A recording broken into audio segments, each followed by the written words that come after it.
విక్రమ్ టీవీకి సబ్స్క్రైబ్ చేయండి. Subscribe to Vikram TV. Subscribe to Vikram TV. Subscribe to Vikram TV. Subscribe to Vikram TV. Please like, share and subscribe to Vikram TV. మా కోసం ఏది first చేస్తారు? మీ ఇష్టం. Okay. MS Narayana కూడా ఒక versatile actor and voice లో కూడా మంచి వేరియేషన్స్ ఉంటాయి. ఆయనది ఏమైనా?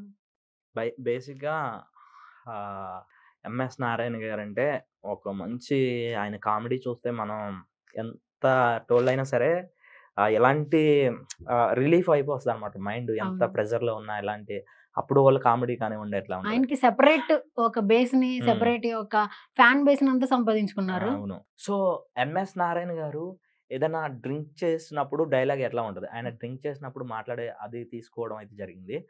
ఒక అరుంధతి అనే డైలాగ్ ని ఇక్కడ చెప్తే అంత క్రౌడ్ గా ఉంటది కాబట్టి వద్దు, మామూలుగా వదల బొమ్మాలి వదల ఆ టైప్ ఆఫ్ లో ఉంటది అనమాట. సో అట్లా కాకుండా ఇదే డైలాగ్ ని ఎంఎస్ నారాయణ గారు అయితే ఎట్లా చెప్తారు, నువ్వు అడిగావు కాబట్టి.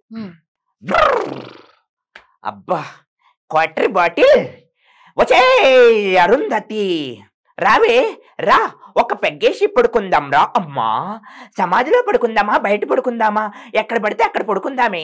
రఘుబాబు గిరిబాబు శోభన్ బాబు తాగినోళ్ళే తాగినట్టు పడిపోతుంటే ఈసారి తాగినోడు స్ట్రైట్ గా నిలబడాడని పెట్టాడు రా మా బాబు నాకు ఈ పేరు.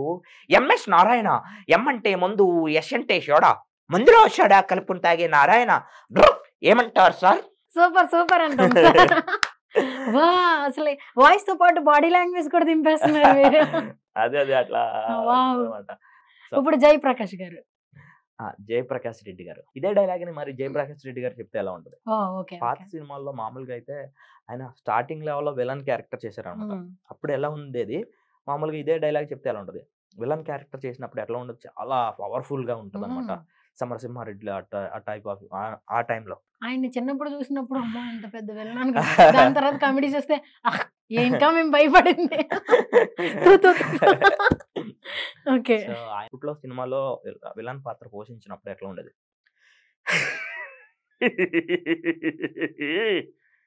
ఏమిరా సమరసింహారెడ్డిని చంపులేకపోయినారు, నా కడుపున మీరు చెడ పుట్టినారు కదమ్మీ. రే సమరసింహారెడ్డి, ఢిల్లీలో ఉండి కాదరాని ప్రతాపము, కావాలంటే శివసందులోకి రా, నీ ప్రతాపము నా ప్రతాపం చూసుకుందాం. ఏమంటావమ్మీ? ఎవడైతే సమరసింహారెడ్డిని చంపుతాడో నాకున్న యావదస్తి మొత్తం రాసిస్తానమ్మీ. ఇలా ఉంటది. ఇదే మామూలుగా అరుంధతి డైలాగ్ ఫన్నీ చేసి చెప్తే ఆయన ఎట్లా ఉంటది, కామెడీ వేలో. ఏమిరా ఈ ఉరకలేంది పరుగులేంది, హాయిగా తిని తొంగుంటే సమ్మగుంటది. ఏమో అరుంధతి గబ్బుదారా, నన్ను తీసుకెళ్లి సమాధిలో పెడతావా? నేనే గాని బయటకు వచ్చానంటే నీకు ఉంటదమ్మీ. అబ్బో చిత్తడే చిత్తడి. ఏమిరా?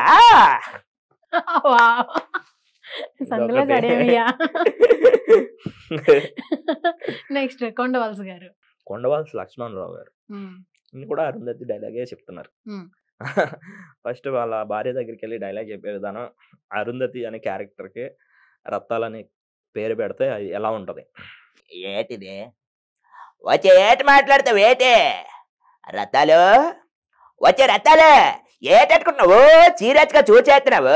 ఒక్కసారి కన్నా కోపం వచ్చి నా చెట్టు పైన కండ్ల మొత్తం చూపించానంటే ఎదురున్న రౌడీలందరూ గిల్లా గిల్లా గిల్లా మరి కొట్టుకులాడి తండ్రికిలాడి చచ్చిపోతారు. ఏంటి దేవుడా, నీకు మొగుడే ప్రత్యక్ష దైవము, ఏదన్నా జరిగితే మొగుడా మొగుడా మొగుడా అనేది పోయి దేవుడా అంటావా? వచ్చే అరుంధతి, లోపల 1, 2, 3 83 ఏళ్ళుగా లోపల సమాధులు పెట్టావు, నేను ఒప్పుకోను. అయితే ఓకే. అప్పట్లో ఈయన లేకుండా ఏ మూవీస్ కూడా మనం అసలే చూసేవాళ్ళం కదా, చాలా వరకు రిపీటెడ్ ఈయన అయితే. దాని తర్వాత ఇలాగ అయ్యారు కానీ. తర్వాత డిఎస్పి గారు, ఇప్పుడు మ్యూజిక్ లోకి వచ్చేసాను. అసలే మీరు ఒక వాయిస్ నుంచి ఇంకో వాయిస్ కి ఏ మాత్రం టైం తీసుకోవట్లేదు కదా.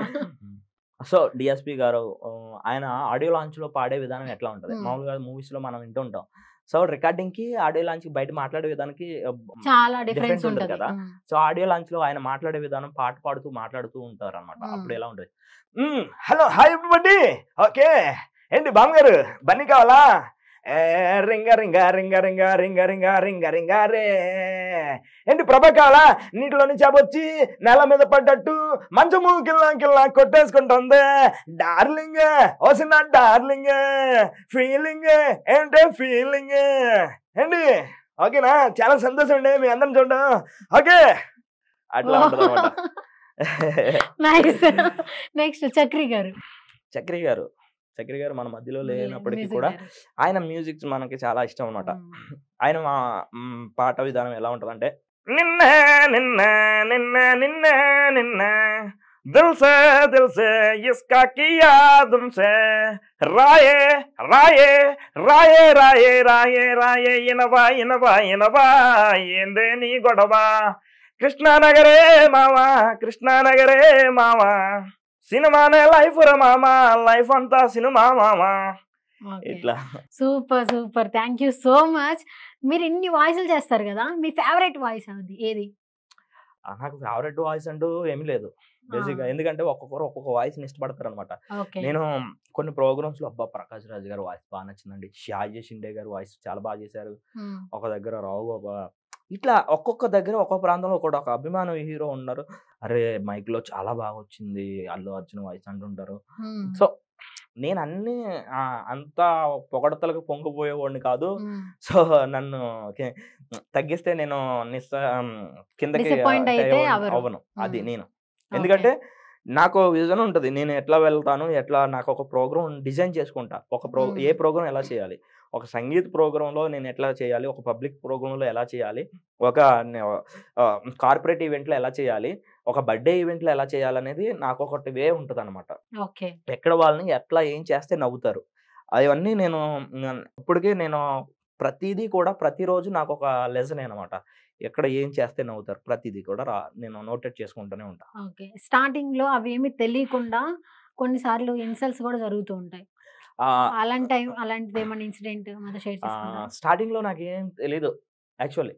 అంటే హైదరాబాద్ రాకముందు నాకు యాంకరింగ్ అంటే తెలీదు. ఇప్పుడు ఫన్ గేమ్స్ కానివ్వండి, బర్త్డే షోస్ ఎట్లా చేయాలనేది తెలీదు. సో నాకు ఇక్కడికి వచ్చిన తర్వాత నాకు అవకాశాలు కల్పించిన వ్యక్తులు చాలా మంది ఉన్నారు అనమాట. అందులో బేసిక్లీ నాకు ఎప్పుడు అన్నయ్య ఈవెంట్స్ చెప్తూ ఉంటాడు, డొనాల్డ్ డక్ సతీష్ అని మా మిమిక్రీ అన్నయ్య కూడా. సో ఆ నెక్స్ట్ వచ్చేసి అన్నయ్య బవీర్ శివ అన్నయ్య దగ్గర యాంకరింగ్ నేర్చుకున్నాను. డొనాల్డ్ డక్ సతీష్ అనే దగ్గర గేమ్స్, వీళ్ళిద్దరి దగ్గర నేను మంచిగా షైన్ అయిపోయా. వాళ్ళ ఇంట్లో కూర్చుని నాకు భోజనం పెట్టి నాకు ప్రోగ్రామ్స్ ఇచ్చి నన్ను తీసుకెళ్ళి ఇది చేశారనమాట. అంతకుముందు నేను చేశాను, నేను ఎప్పుడు కూడా డిసప్పాయింట్ అవ్వాలి. ఎందుకంటే నేను వాయిస్ చిన్నప్పటి నుంచి చేస్తూనే ఉన్నాను కదా. నేను ప్రతి చోట ఎట్లా పర్ఫార్మెన్సే చేసేవాడిని, ఎక్కడ ఏం చేయాలనేది నేను నా ఓన్గా నేను క్రియేట్ చేసుకుంటున్నా ప్రతిది కూడా. కానీ ఇక్కడికి వచ్చిన తర్వాత ఇక్కడ ఏమేం చేయాలనేది వీళ్ళ త్రూ నేర్చుకున్నాను అనమాట. యాంకరింగ్ సో స్టేజ్ ఎక్కిన తర్వాత మనం ఎట్లా మాట్లాడాలి ఏంటి అనేది, ఒక ఆడియన్స్ మన గ్రిప్లోకి ఎలా రిసీవ్ చేసుకోవాలి, ఎలా గేమ్స్ ఆడించాలి అనేది కూడా అన్ని వాళ్ళ దగ్గర నుంచి నేర్చుకున్నాను. ఇప్పుడు నేను కొన్ని క్రియేట్ చేసుకున్నా. అది మనం ఒక దగ్గరకి ఈవెంట్కి వెళ్ళామంటే పలానా పర్సన్ వచ్చాడు వావ్ అనాలి. అది అయితే వాళ్ళకి ఎప్పుడు రిమార్క్ అది పలానా వ్యక్తి వచ్చాడు. నా తర్వాత నాకేంటంటే నాకు ముందు ఎవరు చేశారన్నది నాకు తెలియదు, నా తర్వాత ఎవరు చేశారన్నది నాకు తెలియదు. నేను మాత్రం వాళ్ళ మైండ్లో ఎప్పటికీ నిలిచిపోవాలి, అది నా గోల్. Super super. ఈవెంట్స్ కి వెళ్తూ ఉంటారు కదా, మాక్సిమం ఎంత ఉంటుంది పేమెంట్? ఇక్కడ లోకల్ పేమెంట్స్ వచ్చేసి 6,000 7,000 ఉంటుంది. సో అదే బయట అయితే out of station, out of country ఇట్లా అయితే వేరేలా ఉంటుంది. అవుట్ ఆఫ్ కంట్రీ కూడా వెళ్తూ ఉంటారా? నేను రీసెంట్లీ టాంజానియా వెళ్ళొచ్చాను, east Africa. So last 31st నైట్కి మాక్సిమం ఈ 31st నైట్ కూడా వెళ్ళొచ్చు. రీసెంట్లీ నాకు ఒకటి ఆస్ట్రేలియా వీసా ఒకటి క్యాన్సిల్ అయింది. సో అప్పుడు డిసప్పాయింట్ అయ్యా, ఎందుకంటే అవుతూనే ఉంటాయి కదా. సో నా ప్రయత్నం నేను చేస్తాను అది. Super super.